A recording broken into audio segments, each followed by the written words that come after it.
This is an interview for the Birmingham Civil Rights Institute Oral History Project at the Birmingham Civil Rights Institute on Friday, July 19th, 1996 at 2 p.m. with Decatur Davis. Hi, Mr. Davis. How are you? I'm fine. How are you? I'm good. I want to talk a little bit about you and your background. Are you from Birmingham? I am. Okay, where were you born? I was born in Birmingham, Alabama, on the south side of the Hillman Hospital. Oh, really? Okay. So where did you grow up, like when you were a kid, I guess 6, 7, 10 years old? Yeah, well, when I was growing up, I grew up on the south side, 4th Avenue South. As a matter of fact, back then we had alley C's when there was alleys in Birmingham, Alabama. So did you live in a house or an apartment, or was an alley behind the house? Back then it was an alley, and they used to call it alley because you had a shotgun house that you could see straight through. And they called it Short Alley. And that was the purpose of that. Okay, so you lived on Short Alley or Long? Short Alley C. Did they have long alleys too? Oh yeah, no, well they didn't have long alleys. Once you get to an avenue, then you had the short alley because it was so short, and they put 3 or 4 houses in that area to make sure they had homes there. Well, I'll be darned. But you didn't reach the avenue. Okay, and do you have sisters and brothers? Oh yes, I have. How many of you? Well, there's 9 of us total. 9, okay. What about your mom and dad? Did your mom work outside of the home? No, my mom didn't. My father didn't either. So, what kind of work did your dad do? Well, my father, he worked at a steel mill, and he retired from there. Matter of fact, he had an accident, and he got hurt, so he doesn't work anymore. But my mom was always a housewife. Okay, so when your dad was working, were you just a little boy, or do you remember, what age were you while he was working? My father was working, I was very small. Okay. I can't remember my father past 12. Okay. I was very young. So your mom was a housewife, and where did you come in terms of the 9 children? The oldest, youngest, in between? I'm in the middle. Okay. I have 4 over me, and I have 4 under me. Okay. Where did you go to school? Langley Elementary. In the beginning? From the beginning, I went to Langley Elementary. Okay. And where did you go to high school? Birmingham High School. All right. What was life like for you when you lived on the south side? Did you live there, your parents and your mom, did you guys live and on the Alley C, was it? Short Alley C. We lived on Short Alley C until they decided to do something about the roads and the construction. And we had to move from there. And from that period, we moved to 6th Avenue South, okay, on 10th Street. And during that period of time, that's when, prior to the big movement, when they had the block out for the buses and everything, we was on 6th Avenue South. So you lived on 6th Avenue? On 6th Avenue South. Okay. Where the main buses ran. Okay, and where'd you go to school? Over that time, during that time? That's when you were in high school? I was in Birmingham High School. What about your neighbors, and were you all very active in church, your family, you and your mom and your brothers and sisters, or?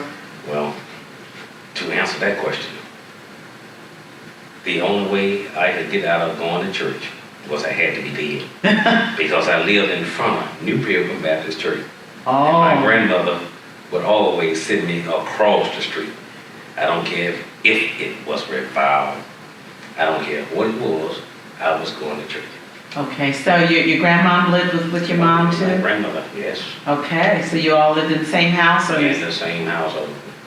Who was in charge then? My grandmother, Catherine Waters. So was that your mom's mother or your dad's mother? When I was born, my mother gave me to my grandmother. And she raised me. And she raised a good man. Okay, so the other brothers and sisters lived in the same household, but... My mother was married twice. Okay. Okay? There are 4 Davises and 4 Moores, and I went for a Davis too. Okay. She was married twice. Okay, and so your grandmother made sure that you went to... My grandmother raised me from 2 months old. When you had to the day she died. Isn't that wonderful? I love it. When you were growing up and your grandmom said, okay, you've got, I don't care, as you said, what it is, you're going to church. As a teenager, and by that time it was a way of life, I would imagine, for you, but was it some days you said, I don't want to go over here? Was To it- yourself, not, To say yeah. that? Yeah. I didn't have a choice. Because I remember the times that I passed by a lady's house, and this lady, I specifically said, good afternoon, and this lady said to my grandmother that I did not speak to her, and I know I did. But when I got home, I got a whooping. And specifically, my grandmother asked me, did you speak to her? I said, yes, ma'am. She said, well, she said you didn't. I said, well, Grandmama, I did. She said, are you calling her a lie? I said, no, ma'am. She said, evidently, you lying. And I got a whooping for that. When you look back at situations like that, and you look at some children today, and during that time, whatever adults said, that was the law, even if they didn't tell the truth, or what would you say about that? Personally, my personally opinion, adults need to be adults. When I was coming up, if an adult said you did it, you did it.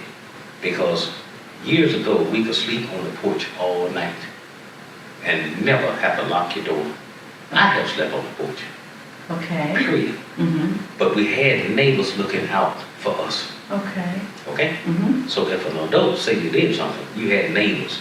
Nowadays in life, if you go to a neighbor and say your son did something, that person is ready to fight you or kill you. And it doesn't make sense. Because we have babies raising babies.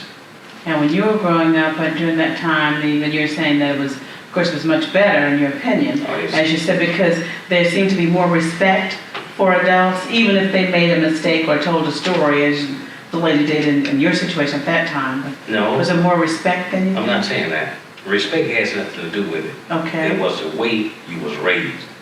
And when I was growing up, everybody was a family, whether they was in your immediate family or outside of your family. What they said goes. Okay. Okay? So it didn't matter about respect. You give the respect. When I was growing up, Okay. when you see anybody, if you've never seen or laid eyes on them, when you talk to them, they tell you to do something, you did it. So that's respect automatically. Okay. What about your church as a teenager? You attended New Pilgrim Church. Who was the pastor at that time? Well, I can't remember the pastor's name at New Pilgrim Church when I first started, because I was only 6 years old when I started. But I can frequently remember Reverend Smith when he was introduced. And I think it was in 1962. Reverend Nelson Smith? You remember that? And I can frequently remember because my grandmother was living and she passed in 1964. But he was introduced prior to her death. And when he come in, he was 22 years old. And he had a beard. And he come in walking slush footed, like this. And all the elderly people didn't want him in the church because they felt that he was too young to lead the church. And I remember this. So what do you remember about him during that time? During that period of time, he come in, he was a great pastor. And he had a lot of ideas that the older people did not want. Any church you go into now, people do not want to change. But you can't change people. People have to make the change. Do you recall some of the things that you may have heard your grandmother or some of the adults talking about? Things that he wanted to change, or even you remember that they didn't want? The main thing I remember is my grandmother telling me, and she was 64 at the time. And the main thing I remember is what she's saying, that all the deacons and the older people did not want a young man in the church because he did not know anything. He had never experienced. Never experienced it. But it's a proven fact. Okay? Proven fact. From the first time that man come in that church, he's still there. Okay? So that lets you know that he's been there for over 30 years. So older people don't know. And that's frankly what I remember what my grandmother said. Okay. Well, how active were you as a teenager growing up in the church? Were you in the choir or usher board or What did you do extra? I cannot say that I was active Mm-hmm. as a teenager in New Birmingham Church. Mm-hmm. I was active in the church up until I was 16 years old. Now, once I went to jail for the demonstration, and then the next year, I went in the military. Okay, I went in the Army in March. let's talk about your growing up years some and what that community was about, and before you went into the military, how you got involved with the movement. Before you got involved with the movement, did you ever go to any of the meetings at the church with your grandmother or hear them talking about anything? What did you know about the movement? Well, and as far as I can know for a fact, I don't have to remember. You know, this is the facts that I know. Okay. I remember when they had the bus boycott. My grandmother had a little 56 Plymouth station wagon. And Martin Luther King had already said that we would not ride the buses. Okay? Mm-hmm. So my grandmother had a station wagon. I would think at the time I was 13 years old. So she hired this guy to drive up and down from 6th Avenue South to Elwood Cemetery all the way back to 20th Street. Okay? Oh. And we would charge people 20 cents. Not 20 cents, excuse me. 10 cents 10 cents? to ride the bus. To ride in the car, you mean? Ride in the car. Mhm. To keep them from riding the bus. Okay. So we would make that trip all the way from Elwood Cemetery all the way down to 20th Street where the hospital in. That was Hilton Hospital at the time. Really? Okay? And we would make that trip. And at the end of the day, we wouldn't have no more than $5, but we was happy. Mhm. And we kept people from riding that bus. See? That must have been exciting for you, wasn't it? Oh, it's very exciting because I was young. I was 13 years old. Mhm. And I couldn't drive the car. But you could help your And grandma. I would help my grandma. Take up the money. Take up the money and do these things. And at the same time, I will never forget the day that those kids got bombed in 64 at the 16th Street Baptist Church. Where were you? Take us back to that time. I would take you back to that time. It's a day that I could never forget in my life. I was playing football on a Sunday morning. All of us young guys, you know, we used to get up early. And we would play football over on Alabama Gas Company property. Where was Okay. that? For those people that may be watching, that may not have been here, the youngsters, do you kind of remember what area I that know was? what area it was. It was Okay. on the south side of 9th Street and 4th Avenue. Okay. Okay, 4th Avenue South and 9th Street. So you and your buddies. Oh yeah, every Sunday morning we would go play football. Mhm. Every Sunday morning. And we was playing football. And about 9:30 or 10, we heard a big explosion. And we did not know what happened. But during this period of time, there was not a freeway. Mm-hmm. Okay? So it took us about maybe 10 minutes to run, younger we were, full of energy, Mhm. to run on the north side. So we ran over there. And when we ran on the north side, we ran over to that church. And all we could see, God above knows, all we could see when I got there, me and 3 more guys had ran over there. All we could see was polices with blackjacks. And they were beating black folk. They were. Every time a black man come up or try to run to see what was happening, they were hitting them with the clubs. Really? Oh yeah. And see, I myself personally, during that period of time, I know for a fact, I wasn't more than 14 or 15 years old. And I was not about to be hit with no clue. Well, as a teenager during that time, you knew that you couldn't get involved, No. I guess, to an extent, even though you may There's nothing have you wanted can to, do. there's nothing you can do. So was the church on fire? Did you see, No. what was? The church was not on fire. All we could see when we got there was a big hole Mhm. in the church. Okay? And all we could see was the area blocked off, Okay. period. Mhm. And we couldn't get no closer because every time a black person tried to run up there to see what was going on, I mean, they get whooped. Mhm. So did you run back home? to Okay, tell I your did turn grandma? around. We ran back home, right back across the railroad track. And the railroad track was First Avenue South, that separated the north from the south. Okay. And so then when did you find out a little later on? Obviously Well, you yeah, did, but the but I same mean- day, you know, it was on the news as to exactly what had happened. Mhm. Mhm.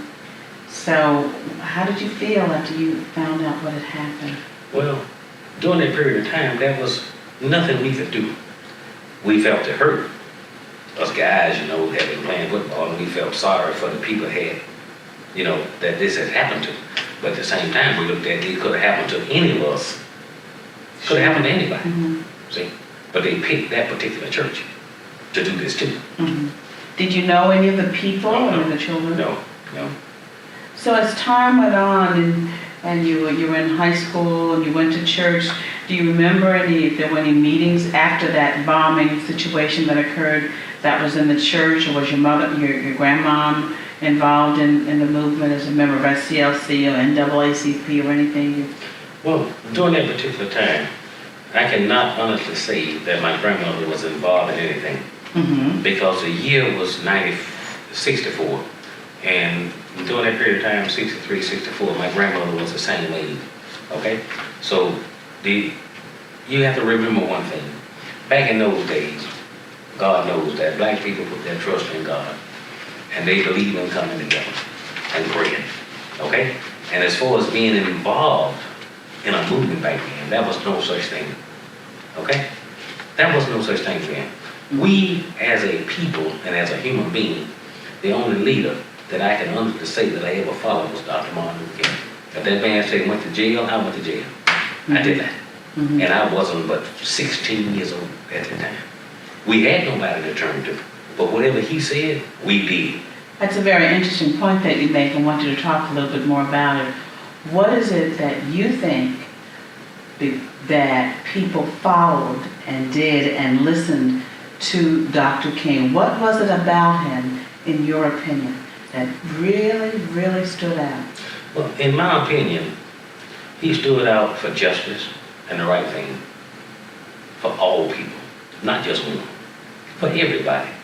And even though during that period of time, I was 16, no, matter of fact, I was 17, okay? And we had people going to jail. And if King said do this, we did that. Because he was a leader. He did not show favoritism. He was for the right thing, period. And I had dogs put on me, water hose down, and I was in school. And the key is, we didn't have to go to school to go to jail. Okay? So if we didn't have to go to school, go to jail. And as soon as they let us out of jail, we go right back again. And we enjoyed it. It was fun. It was fun. What made it fun? Well, it made it fun because we was going to jail for a purpose and for a reason. It's the same reason why I want you to really stop and think about what I'm going to say.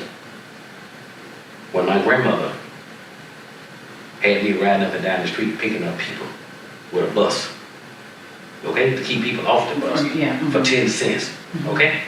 We didn't have no black bus drivers. Not one did we have, okay? But yet still at the same time. Now, what do we have? We got them driving the bus. See? So everything he was for, we got. And I want to make one statement. I love George Wallace. I really do. I love him. I will always love him.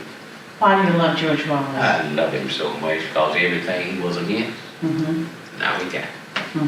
Everything he was against. So it's like, if you look at it, if he had not been against it, we wouldn't have gotten it? Is that what you're saying? Or the point I'm trying to say is, when you're against something so much, you can only go so far. Okay? And you only hurt yourself.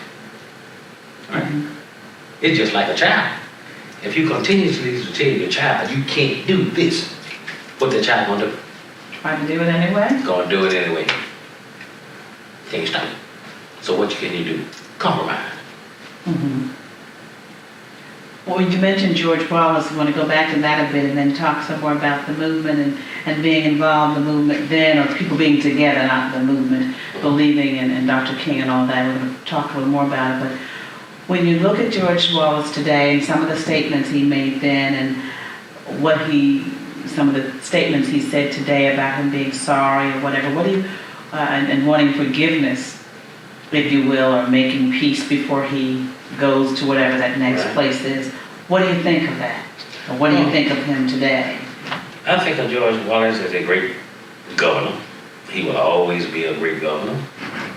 And he was so great that he pushed his wife to try to fulfill his dream. Mm-hmm. Okay? But whatever you try in life, you cannot control the power of God. Okay? Mm-hmm. And I'm a firm believer in that. And as far as what I think about him now, I think about when I was in the military, when George Wallace got shot. And I always had figured in my lifetime the stuff I went through in Birmingham, Alabama, and being alive today, I figured it'd be a black man that shoot him. But it was a white man. So that lets you know Mm-hmm. that a black man don't have to do nothing to no white person. True. Okay? Mm-hmm. They do it to themselves. And it's not only the blacks see how the separation line is. Well, that's true. That's true. And when you look at the coming together at that time as you were growing up and being in the military, we're going to talk a little bit about that next. But let's talk about people coming together before as you were growing up and you see things today. What do you think the difference is, and do you think there's a leader, in your opinion, today like Reverend King or similar? No. There has never been nobody, and there'll never be, period, nobody like Martin Luther King. When I was growing up in my time, that was the leader. Whatever he said, he want done, we did. And I resent. And well, it doesn't matter. You know, when King got shot, Jesse Jackson was there Yes. to fulfill the dream. He was young, and he could have stepped forward, but he didn't. Okay. See, instead of him stepping forward, carrying on, he decided to go another way. Mm-hmm. Okay? The old man that took over, he was too old. He had no leadership. And who was that? Hmm? Do you remember who? Abernathy. And you don't think he had leadership? Well, he had the leadership, but he didn't have the qualities Okay. to fulfill the dream that should have been going forward. And I feel in my heart that just as Jackson had stood in then, okay, a man standing on the steps when King got killed, he should have picked up and went forward. Mm-hmm. But he didn't. So as far as I'm concerned, there would never be nobody, period, to fulfill Martin Luther King dream. Mm-hmm. And the answer to the other question is, we have people coming up every day saying what they can do. But we still in the same situation we was before King got killed. Mm-hmm. We are. We made progress, Yeah. but we have not made enough. Because we stopped and stand still. And we haven't did anything. What do you think it is that we should do, and why are we standing still, in your opinion? We are standing still, and I hate to say it, because we have a lot of blacks that reach a certain area in their life, a certain potential, Mm-hmm. and they reach for more, and they forget about everybody else. They do. And they forget about that so-called have-nots. They and forget won't have about where they everything? come from. Oh, okay. They forget about where they come from and where they've been. And mind you, I cannot forget that.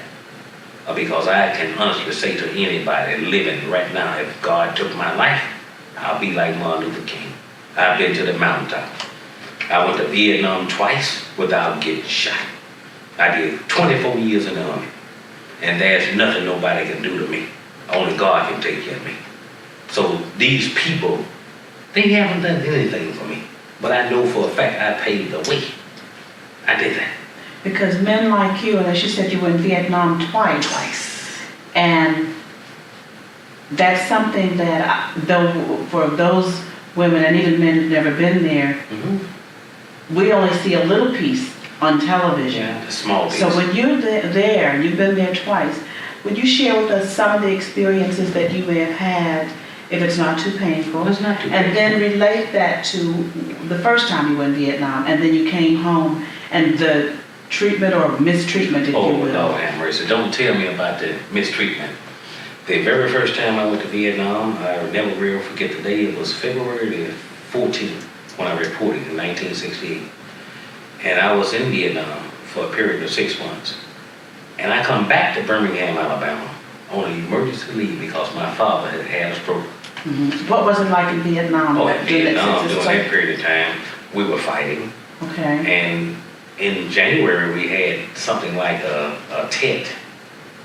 And that's when all the enemies, try to kill you and everything. okay, so you were in Vietnam, so that meant you were not just with black men. Oh, no. You were with all kinds of people. All kinds of people. And close together and. Well, that was the point I was making earlier. Okay, that's what I wanted. That's when you're in a war, everybody become as one. Right. As one. Mm-hmm. Because that white man depend on you just like you depend on him. Okay, so now. And some of my best friends were white boys.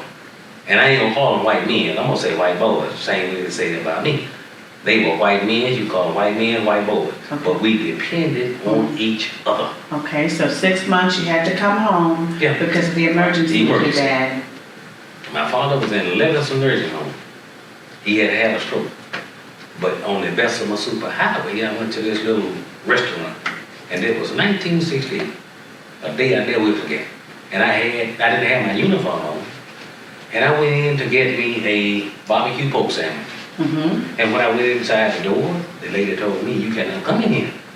I said, "What do you mean?" She said, "I cannot wait on you.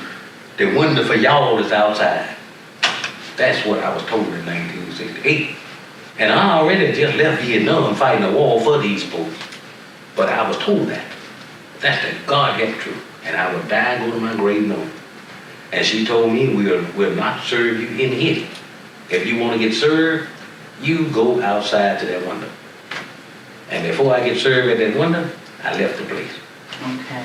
And this was on the Bessemer Superhighway. See, these are past experience Sure. that you have went through. I've already went to jail, okay? Yeah, Now I'm in we- Vietnam fighting for my country. Then I come home on leave and can't even get a sandwich unless I go to the Round front the back. window, at the round window. the back, at the window. White folks come inside, but blacks couldn't come in.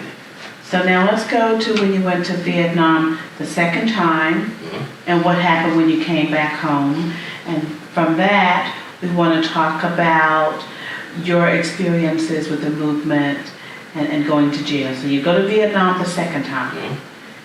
And situations, I would imagine, were similar to the first time, the fighting and Yeah. being together. That hadn't changed. Okay, you come back to Birmingham after Vietnam the second time, and what year was that, and were things any different? I come back to Birmingham in '72, and I only stayed in Birmingham for something like 30 days, okay? Because I was still in the military, Okay. okay? Birmingham has always been my home, and always will be, Mm-hmm. to the day God take me. Mm-hmm. So wherever I go, Birmingham my home. But when I come from Vietnam in '72, I was only here for something like 30 days. Oh, okay. And then I went transfer again because I was in the military, Okay. okay? So I cannot relate to Okay. the movement or nothing during that period of time. You went to the 16th Street Baptist Church for training. You received training and for the different demonstrations. What happened? How did you end up going to jail? And what was that about? What was that like? Back then, it was so many of us, and we were specifically briefed that you will probably get water, dogs, and everything to happen to you. But whatever happened to you, you stand up for your rights. And that was told to me. Mm-hmm. I'm serious, okay? And being 16 and a half, turning 17, and then they said, if you don't go to school, go to jail. Now, you might laugh, but that's what was told to us back then. Okay, sure. Don't go to school, go to jail. So what can you tell a guy 16 years old? Almost 17. 17. I'd rather go to jail Mm-hmm. than go to school. Yeah. Okay? So that's what started me. And I prefer to go to jail. And then we went to school, then the principal, the teachers, back then in those days, they can't fault nobody. Teachers didn't care, the principals didn't care, because we had a goal that we was trying to set. So when you said, you knew that they cared, but they cared, but they wanted but they couldn't for us. tell you They you couldn't could tell go you. because But you have to be a people. Read between the Okay, lines. read between the lines, okay? Okay. And you have to do what you think is right, Right. okay? Mm-hmm. But your teacher was there for you, Yes. okay? But no teacher, no principal could tell you stay out of school and go to jail. No, Mm-hmm. they never told me that. Mm-hmm. But what made me so proud is once one of us got out of jail, hell, they went back. Mm-hmm. And we kept going back. And there was nothing nobody can do. Did you ever have water sprayed on you and Oh, when I you had went to water. jail? How long did you I had stay? the water. Yeah, they put water on. Mhm. They sprayed water on. And I seen the dogs over there. I run from there. Mhm. As a matter of fact, I seen that tank come down there too. Old Bull Connor sent a tank down the road. Mhm. Matter of fact, it's over there by, not far from the park. From Kelly Ingram Park? Kelly Ingram Park, okay? And it was going, I think, what avenue is that? Can't remember now, but we seen this tank coming. And when Mhm. this tank started coming, we all started running. Because when the tank came, that's when all the dogs come out. Oh. And they already had the water on us. Mhm. But it was so many of us. I mean, if you ever seen an African picture, think about Shaka Zulu. Mhm. That's how many of us it was. And it didn't matter. We didn't care. We enjoyed having fun. And now, my birthday, I'll be 50. And think about when I was 16. Mhm. Think about when I was 16. That was just something, stay out of school, enjoy, and you got it for a purpose. See? And look where we are now. But we still not where we should be. Let's talk about now just a bit in terms of back in Birmingham and seeing the Civil Rights Institute. Have you gone through and has it taken you back when you were 16 or 17? You look at the different things in the Institute and then you look at now. What do you think? I treat the Institute the same way I treat Vietnam and the military. I never have to look back at what I went through. I went through it all.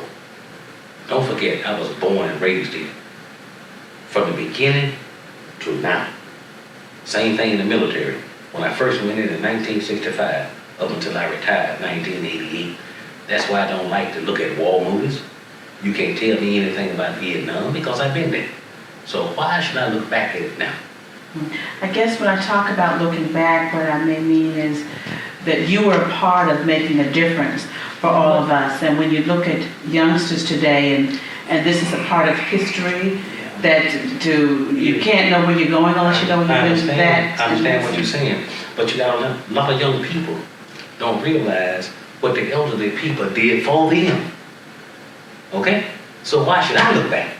They are the ones should be looking back. Oh. That we paved the way for them. Right. I've been there. They got to go through what I'm doing. And with all the drugs and the dope going on now, how can they look back and say they paved the way for the younger generation coming up? I know what I did. I know what I did. Mm-hmm. See, so I don't look back at what I did. Mm-hmm. God aided me to do that and pave the way. Okay? But the generation nowadays, the people now that's 25, when I was 22 years old, 22, I was in Vietnam, fighting a war. Okay? When I was 16 years old, okay, I was in jail. The average 16-year-old right now, where is he at? In jail, ain't fought nobody. Smoking dope and in jail, ain't fought nobody. But I was doing something for my country and my people. So I can look back and relate what I did in my young days. What can the others do now? And what can they tell their children and their grandchildren? My grandchildren, I can tell them, your granddaddy was in jail. He was in jail, he went there, he did it. And when they talk about the Korean War, Vietnam War, World War II, World War I, well, their granddad was in Vietnam, not one time to do that. I can tell them something positive that I did, okay? Plus retired from the military.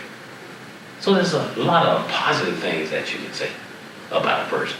Mm-hmm. But nowadays, if you make your comparison, there is no comparison now with the people in the 80s and 90s compared to the 60s. Because in the 60s, we could leave our door open all night. Nobody would never come in there. Sleep on your porch, no problem. You try it now. In closing out, we talked about Reverend King and how you viewed him and looking at today and the movement. And what would you say we can do to make things cohesive or coming together? And what would you say to youngsters? Well, for the young people, my personal concern is that the young people don't realize that life will go on with you or without you. You can be a positive contribution or you can be a negative, but life will go on, okay? So the only thing you can do is hurt yourself. And if you drop out of school, it only hurts you. Can I? Well, no, that's okay. I understand that what you're saying in terms of youngsters and movement. But we just want to close out with, we really thank you. If there's one point that you want to make before you leave? Mm-hmm. One point? Yeah. I appreciate everything that has happened to me, and I love America.